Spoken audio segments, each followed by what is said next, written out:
Mensuration का जो exercise number 2 है उसका 11वां क्वेश्चन है बेटा।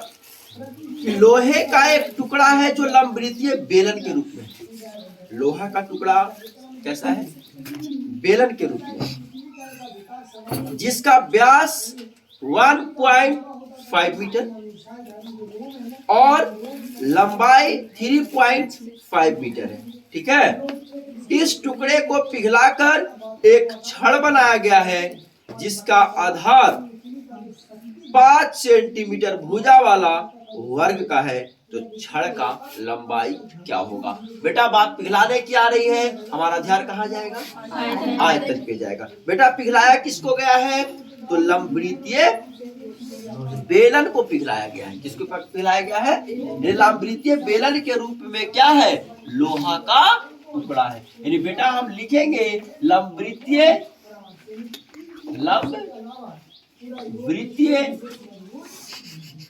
बेलनाकार, लंबवृत्तीय बेलनाकार लोहे के टुकड़े, लंबवृत्तीय बेलनाकार लोहे के टुकड़े की व्यास कितना दिया है? 1.5 मीटर। व्यास बराबर 1.5। और हमने आप सबों को क्या सिखाया बेटा कि मेंसुरेशन में जहां मिले व्यास, सारा काम को तो छोड़, अब पहले बदल लो उसको त्रिज्या में। ठीक है, यानी व्यास के जस्ट नीचे बेटा हम त्रिज्या लिखेंगे 1.5/2। बेटा 1 डिजिट के पहले डेसिमल है ना, तो आप डेसिमल को हटाने के लिए क्या करेंगे? एक 0 बैठाना पड़ेगा ना। अब इसको सरलतम रूप में बदल देंगे बेटा। तो 5 से ऊपर 3 बार में कट रहा है और 5 से नीचे 4 बार में कट रहा है, यानी 3/4 मीटर। कितना आ गया? 3/4। अब ऊंचाई लंबाई जो है ना बेटा, वो ऊंचाई का काम करेगा आपका। तो लंबाई कितना दिया है? 3.5 मीटर।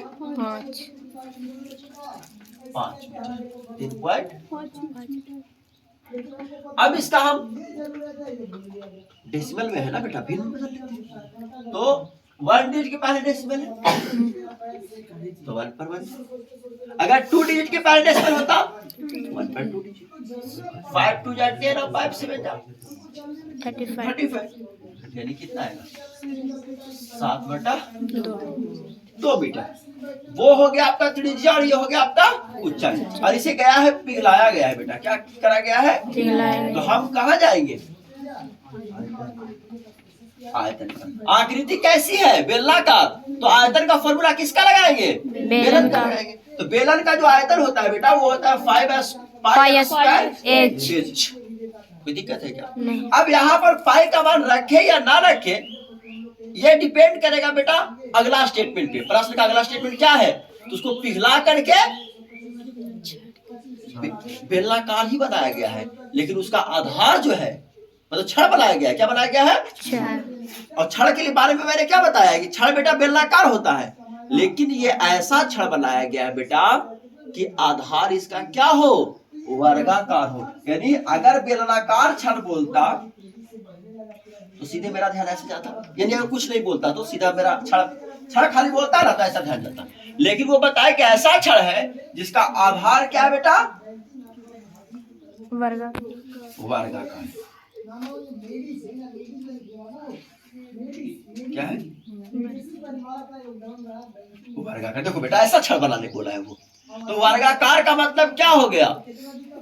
आधार के बारे में अगर वो वर्गाकार बता दिया बेटा, इट मीन्स कि ये छड़ जो होगा ये आपका बेलनाकार नहीं होगा, वो छड़ आपका घनाभाकार माना जाएगा। क्या माना जाएगा? वैसे छड़ जिसके आधार या तो वर्गाकार हो या तो घनाभाकार हो बेटा, वो छड़ कैसा माना जाता है? घनाभाकार माना जाता है। कैसा माना जाता है? घनाभाकार। क्योंकि इसमें लंबाई हो जाती है, चौड़ाई हो जाती है और बेटा क्या हो जाती है? ऊंचाई हो जाती है। तो बताइए कि जिस आकृति जो छड़ बनाया गया है उस छड़ का जब हम आयतन निकालेंगे बेटा तो उसमें पाई आएगा क्या? पाई नहीं आएगा ना। क्योंकि वो तो हो गया घनावाकार, और घनावाकार का आयतन क्या होता है बेटा, लंबाई गुने चौड़ाई गुने ऊंचाई। तो पाई का मतलब तो है नहीं उसमें, तो बेटा जी यहाँ हम पाई का मान रख देंगे। Any problem? अगर उस फॉर्मूले में अगर हमें पाई की जरूरत होती बेटा, पाई आ रहा होता तो हम यहाँ पर पाई को पाई में छोड़ देते, क्योंकि दोनों सेम रहेगा तो काटना बेटा आसान पड़ जाता है। कोई दिक्कत है क्या? तो चलो यहाँ पर मैंने पाई का मान 22/7 क्यों रख रहे हैं हम, ये समझ में आ गया आप लोगों को ना? आपको जरूरी है कि 22/7 रखे हम? 3.14 भी रख सकते हैं, लेकिन प्रश्न में जब पाई का मान 3.14 बोला हो लेने के लिए तभी लेंगे 3.14 बेटा, अन्यथा हम 22/7 को लेकर चलेंगे। ठीक है, प्रश्न में अगर कुछ बोल दिया कि पाई का मान 3.14 लेना है तभी हम 3.14 लेंगे। अगर प्रश्न में कुछ नहीं बोला पाई के बारे में तो हम अपने मन से क्या लेकर के चलेंगे मान, 22/7। 22/7 हो गया। आर कितना है देखे, 3/4। तो बेटा आर पे स्क्वायर है ना, यानी आर मुझे 2 बार लिखनी है, तो 3/4 गुने 3/4। एच कितना है बेटा, 7/2। देखो अगर कहीं कटता है तो काट लो, 7 से 7 तो कट ही रहा है, 2 से 22 बार में कटेगा, ये 22 कटा 11 बार और कट रहा है क्या? नहीं। तो आप क्या करो, 11 गुने 3 गुने 3 बटा बेटा 4 गुने 4 मीटर में है ना, तो आयतन मीटर का क्या हो जाएगा? कोई दिक्कत? यानी जब हमने इस लोहे के टुकड़े को पिघलाया है तो मुझे जो मटेरियल प्राप्त हुआ है वो इतना प्राप्त हुआ है, कितना? 11 गुने 3 गुने 3 बटा 4 गुने 4 घन। कोई दिक्कत? अब इससे बनाया क्या गया, छड़ बनाया गया, जिसका आधार कैसा है, वर्गाकार है, और उस वर्ग की लंबाई भी दे रखा है, जिसका आधार 5 सेंटीमीटर भुजा वाला क्या है, वर्ग है। यानी उसका भुजा कितना दिया है, किनारा कितना दिया है, 5 सेंटीमीटर लिखेंगे। फिर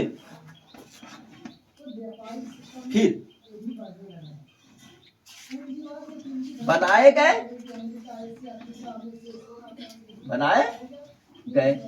नए छड़, बनाए गए नए छड़ के आधार, सॉरी वर्गाकार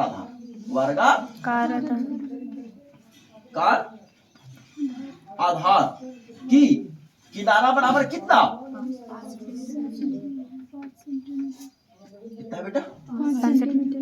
बनाए गए नए छड़ के वर्गाकार आधार का किनारा कितना दिया है, 5 सेंटीमीटर। तो लंबाई कितना हो जाएगा बेटा, 5 सेंटीमीटर। बेटा चौड़ाई कितना हो जाएगा बेटा, 5 सेंटीमीटर। और ऊंचाई क्या होगा बेटा, तो यही तो हमें निकालना है। 5 कैसे, यही तो निकालना है ना? तो लिखिए, तो लंबाई बराबर 5, चौड़ाई बराबर 5 और ऊंचाई बराबर निकालना है बेटा, तो उसको क्या कर देंगे, और सूत्र से लिख लेना आयतन बराबर, तो 5 गुने 5 गुने एच हो जाएगा, 5 गुने 5 गुने क्या हो जाएगा, एच हो जाएगा। और प्रश्न से इतना बराबर 5 गुने 5 गुने एच कर देना, काटेगा तो काटना और नहीं कटेगा बेटा तो आपस में मल्टीप्लाई। कोई दिक्कत है क्या? आई बात में आप लोगों को? No doubt please.